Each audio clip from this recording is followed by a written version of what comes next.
இலங்கை தமிழரசுக் கட்சியின் பாராளுமன்ற குழு தலைவர் நியமனம் தொடர்பில் முன்கூட்டியே தம்மிடம் கலந்துரையாடப்படவில்லை என பாராளுமன்ற உறுப்பினர் ஞானமுத்து ஸ்ரீநேசன் தெரிவிக்கின்றார்.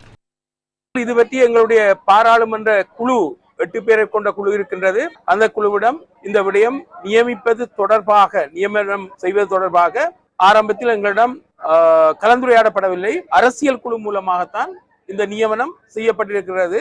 நியமிக்கப்பட்டதன் பின்னர் எங்களை சந்தித்து அந்த கருத்து சொல்லப்பட்டது. ஆனால் பாராளுமன்ற குழுவிடம் அந்த பாராளுமன்ற குழு தலைவர் தெரிவு செய்யப்படுவது பற்றி முன்கூட்டியே கலந்துரையாடல் நடைபெறவில்லை என்பதுதான் உண்மையான விடயம்.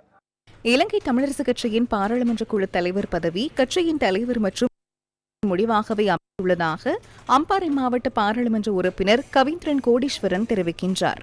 இது தலைவரும் செயலாளரும் எடுத்த முடிவாகத்தான் நாங்கள் இதை பார்க்கிறோம். எதிர்கட்சியிலே கிட்டத்தட்ட 9-10 பேர் பாராளுமன்ற குழு தலைவராக இருக்கிறோம். இது பெரிசாலிட்டி கொள்ள வேண்டியது ஒரு பெரிய பதவியும் இல்லை. 75 வருஷம் பழமையான ஒரு கட்சி தமிழரசு கட்சி.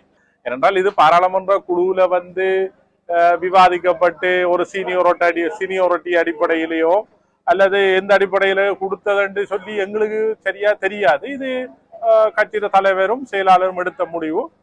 அதன் அடிப்படையிலே கட்சியின் செயலாளரும் தலைவரும் எடுத்த முடிவை எங்கள்ட்ட சொல்லி இருக்கிறாங்க. நாங்கள் அந்த விஷயத்தை கட்சி எடுத்த முடிவுன்றதுல நாங்கள் ஏற்றுக்கொள்ளணும் என்றதுதான் என்றது. இதேவேளை இலங்கை தமிழரசுக் கட்சியில் சுமூகமான சூழலை ஏற்படுத்த வேண்டும் என்பதே தமது எதிர்பார்ப்பு என பாராளுமன்ற உறுப்பினர் டாக்டர் இளையதம்பி ஸ்ரீநாத் கூறுகின்றார். குழு தலைவராக நியமிக்கப்பட்டதாக அறிவிக்கப்பட்டிருக்கின்றது.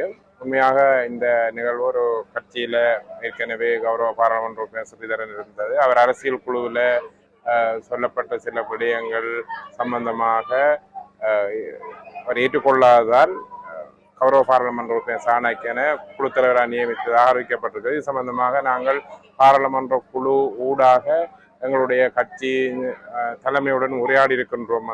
ஒரு சுமூகமான சூழ்நிலையை கொண்டு வருவதற்கு ஏற்பட்டுரிய நிகழ்வுகளை கொண்டு செல்ல வேண்டும் என்பதுதான் எங்கள் எதிர்பார்ப்பாக இருக்கின்றது.